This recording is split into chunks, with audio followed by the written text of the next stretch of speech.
Hindi na kayo matatawagan ng iba sa inyong phone number, lalo na sa hindi nyo mga kilala at hindi nakasave sa contact nyo. Paalala lang guys, itong paraan na ito ay sa mga taong gusto lang na meron silang privacy at hindi nila gustong matawagan sila ng kung sino-sino. Open mo ang dial pad ng iyong cellphone. At kung sakaling ganito rin ang lalabas ng iyong cellphone, i-slide down mo lang ito.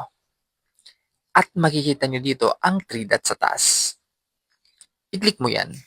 At i-click mo sa baba itong block hasing calls.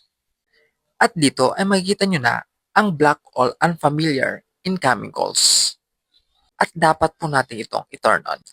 At nakalagay nga dito sa baba na once enable all unknown caller not in your contacts will be blocked. Ibig sabihin, once na may tumawag sa inyo na hindi nakasave sa inyong contact number, ay automatic pong di nila tayo matatawagan dahil po sila ay nakablock. Kaya dapat mo itong i-turn on. Pakishare na rin sa iba guys.